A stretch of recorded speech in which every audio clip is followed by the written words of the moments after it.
TV 24 news ವಾಹಿನಿಗೆ ಸ್ವಾಗತ. Hubballi Dharwad police commissionerate ವ್ಯಾಪ್ತಿಯ ರೌಡಿ ಶೀಟರ್ಗಳ ಸೋಷಿಯಲ್ ಮೀಡಿಯಾ ಮೇಲೆ ಪೊಲೀಸರು ಹದ್ದಿನ ಕಣ್ಣಿಟ್ಟಿದ್ದು, ಸಾಮಾಜಿಕ ಜಾಲತಾಣವನ್ನು ಬಳಸಿಕೊಂಡು ರೌಡಿಸಂಗೆ ಪ್ರಚೋದನೆ ಕೊಡುವ ಹಾಗೂ ರೌಡಿ ಶೀಟರ್ಗಳ ತಮ್ಮ ವೈಭವಕ್ಕೆ ಉಪಯೋಗಿಸಿಕೊಳ್ತಾ ಮೇಲೆ ನಿಗಾ ಇಡಲಾಗಿದೆ.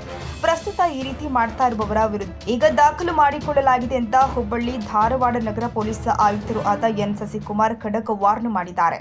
ನಗರದ ಸಬ್ ಅರ್ಬನ್ ಪೊಲೀಸ್ ಠಾಣೆಯ ಆವರಣದಲ್ಲಿ ಸುದ್ದಿಗೋಷ್ಠಿಯಲ್ಲಿ ಮಾತನಾಡಿದರು. ಪ್ರಸ್ತುತ ಇಂತಹ ಪ್ರಕರಣದಲ್ಲಿ 58 ರೌಡಿ ಶೀಟರ್ಗಳನ್ನು ಗುರಿಯಾಗಿಸಿಕೊಂಡಿದ್ದೇವೆ. 700 ಸಾಮಾಜಿಕ ಜಾಲತಾಣಗಳ ಖಾತೆಗಳನ್ನು ಅಳವಡಿಸಿಕೊಂಡಿದ್ದೀವಿ.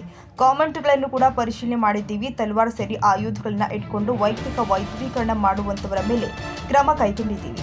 ಯುವ ಸಮುದಾಯಗಳನ್ನ ಅಪರಾಧ ಜಗತ್ತಿಗೆ ಸೆಳೆಯುವಂತೆ ಮಾಡುವುದು, ಪ್ರತಿಭಟನೆ, ಧಾರ್ಮಿಕ ಕಾರ್ಯಕ್ರಮಗಳಲ್ಲಿ ಬೆಂಬಲಿಗ ಪಡೆ ಮಾಡಿಕೊಂಡು ಭಯಪಡಿಸುವ ವಾತಾವರಣ ಸೃಷ್ಟಿ ಮಾಡುವುದು, ಶಾಲಾ ಕಾಲೇಜು ಆವರಣದಲ್ಲಿ ವಿದ್ಯಾರ್ಥಿಗಳಿಗೆ ಭಯ ಹುಟ್ಟಿಸುವುದು.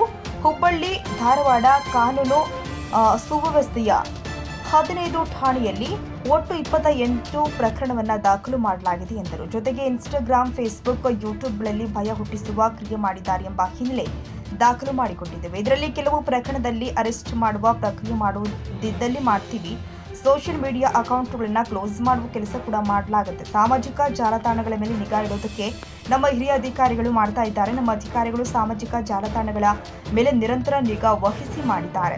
ಗೃಹ ಇಲಾಖೆಯಿಂದ ಈ ಬಗ್ಗೆ ನಿರ್ದೇಶನ ಬಂದಿದ್ದು, ಈ ಹಿನ್ನೆಲೆ ನಾವು ಕಳೆದ ಹಲವು ದಿನಗಳಿಂದ ಕಾರ್ಯಾಚರಣೆ ಮಾಡಲಾಗಿದೆ ಎಂದಿದ್ದಾರೆ. ನಾನು ಈ ಹಿಂದೆ ಕೂಡ ತಮ್ಮ ಮಾಧ್ಯಮದ ಮುಖಾಂತರ ಮನವಿಯನ್ನು ಮಾಡಿದ್ದೇನೆ. ಮಕ್ಕಳ ಒಂದು ರಕ್ಷಣೆ ಏನಿದೆ ಅದು ಕೇವಲ ಯಾವುದೋ ಒಂದು ಇಲಾಖೆ, ಪೊಲೀಸ್ ಇಲಾಖೆ ಜವಾಬ್ದಾರಿ ಅಷ್ಟೇ ಅಲ್ಲ. ಪ್ರತಿಯೊಬ್ಬರೂ ಕೂಡ, ಮನೆಯಲ್ಲಿರುವಂಥ ಪ್ರತಿಯೊಬ್ಬರೂ ಕೂಡ ನಮ್ಮ ಮನೆ, ನಮ್ಮ ಕೇರಿ, ನಮ್ಮ ಗಲ್ಲಿ, ನಮ್ಮ ಏರಿಯಾ, ನಮ್ಮ ಲೇಔಟ್, ನಮ್ಮ ಬಡಾವಣೆ, ನಮ್ಮ ಗ್ರಾಮ, ನಮ್ಮ ಸಿಟಿ ಅನ್ನೋ ರೀತಿ ಪ್ರತಿಯೊಬ್ಬರೂ ಮಕ್ಕಳ ರಕ್ಷಣೆಗೆ ಮುಂದಾದಂಥ ಸಂದರ್ಭದಲ್ಲಿ ಮಾತ್ರ ನಾವು ಮಕ್ಕಳ ರಕ್ಷಣೆ ಮತ್ತು ಮಕ್ಕಳ ಬಾಲ್ಯ ಮತ್ತು ಮುಗ್ಧತನದ ರಕ್ಷಣೆ ಮಾಡ್ಬೋದು ಅನ್ನುವಂಥದ್ದು ಎಲ್ಲರೂ ಒಪ್ಪಂಥ ವಿಷಯ. ಇತ್ತೀಚಿನ ದಿನದಲ್ಲಿ ನಮ್ಮಲ್ಲಿ ಒಂದು 4.5 ವರ್ಷ ಮಗುವ ಮೇಲೆ ಲೈಂಗಿಕ ದೌರ್ಜನ್ಯ ಆಗಿ ಅದರಿಂದ ಸಾವು ಕೂಡ ಆಗಿತ್ತು. ಆ ಒಂದು ಪ್ರಕರಣ ತಾವೆಲ್ಲ ಗಮನಿಸಿದ್ದೀರಿ. ಮತ್ತು ಮೊನ್ನೆ ಅಷ್ಟೇ ಒಂದು ಪ್ರಕರಣದಲ್ಲಿ 6ನೇ ಕ್ಲಾಸ್ ಹುಡುಗ 9ನೇ ಕ್ಲಾಸ್ ಹುಡುಗನಿಗೆ ಚಾಕು ಹಾಕ್ಬಿಟ್ಟು ಅದರಿಂದ ಸಾವಾಗಿರುವಂಥದ್ದು ತಾವು ಗಮನಿಸಿದ್ದೀರಿ. ಮತ್ತು ಭಾಳಷ್ಟು ಸಂದರ್ಭದಲ್ಲಿ ನಾವು ಗಮನಿಸ್ತಾ ಇರ್ತೀವಿ. ವಿದ್ಯಾಗಿರಿಯಲ್ಲಿ ಒಂದು ಪ್ರಕರಣ ಆಗಿತ್ತು. ಭಾಳ ಚಿಕ್ಕದೊಂದು 8-9 ವರ್ಷದ್ದು ಮಗುಗೆ ಅವ್ರದ್ದೇ ಸಂಬಂಧಿಕರ ಒಂದು 55-60 ವರ್ಷ ವಯಸ್ಸಿನ ಒಬ್ಬ ವೃದ್ಧ ಲೈಂಗಿಕ ದೌರ್ಜನ್ಯ ಮಾಡಿದ್ದು ಗಮನಿಸಿದ್ರಿ. ಅಶೋಕ್ ನಗರ ಪೊಲೀಸ್ ಠಾಣೆಯಲ್ಲಿ ಸುಮಾರು 7 ವರ್ಷದ ಮಗು ಮೇಲೆ ಲೈಂಗಿಕ ದೌರ್ಜನ್ಯ ಆಗಿದ್ದು ಗಮನಿಸಿದ್ದೀರಿ. ಸೊ ಹಂಗಾಗಿ ಆ ಎಲ್ಲ ಪೋಕ್ಸೋ ಕಾಯ್ದೆಯನ್ನು ಅಳವಡಿಸ್ಕೊಂಡಿರುವಂಥ ಪ್ರಕರಣಗಳಲ್ಲಿ ನಾವು ಫಾಲೋ ಅಪ್ ಮಾಡುವಂಥದ್ದು, ಅಂದರೆ ಟ್ರಯಲ್ ಮಾನಿಟರಿಂಗ್ ಮಾಡುವಂಥದ್ದು, ಕೋರ್ಟ್ ಮಾನಿಟರಿಂಗ್ ಸೆಲ್ ಅಂತ ನಮ್ಮಲ್ಲಿ ಇಟ್ಕೊಂಡು ಮಾಡ್ತೀವಿ. ಅದರ ಹಿನ್ನೆಲೆಯಲ್ಲಿ 2023 ಏಪ್ರಿಲಲ್ಲಿ ನಡೆದಂಥ ಒಂದು ಪ್ರಕರಣ, ಅದರಲ್ಲಿ ಸುಮಾರು 7 ವರ್ಷದ ಒಂದು ಹೆಣ್ಮಗುಗೆ 26 ವರ್ಷದ ಒಬ್ಬ ವ್ಯಕ್ತಿ ಕಸಬಾಪೇಟೆ ಪೊಲೀಸ್ ಠಾಣಾ ಸರಹದ್ನಲ್ಲಿ ಎತ್ಕೊಂಡು ಹೋಗ್ಬಿಟ್ಟು ಆ ಮಗು ಜೊತೆ ಅನುಚಿತವಾಗಿ ವರ್ತನೆ ಮಾಡಿ ಲೈಂಗಿಕ ದೌರ್ಜನ್ಯ ಮಾಡಿದ್ದೊಂದು ಪ್ರಕರಣ ದಾಖಲಾಗಿತ್ತು.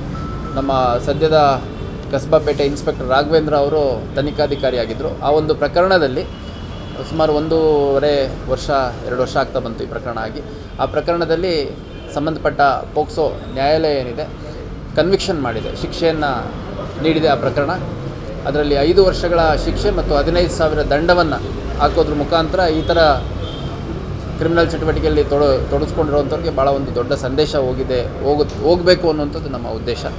ಅದೇ ರೀತಿ ಪೋಕ್ಸೋ ಕಾಯ್ದೆಯಲ್ಲಿ ದಾಖಲಾಗುವಂಥ ಪ್ರಕರಣನ 60 ದಿನಗಳ ಒಳಗಾಗಿ ನಾವು ತನಿಖೆಯನ್ನು ಪೂರ್ತಿಗೊಳಿಸಿ ನ್ಯಾಯಾಲಯಕ್ಕೆ ಅಂತಿಮ ವರದಿಯನ್ನು ಸಲ್ಲಿಸ್ತೇವೆ.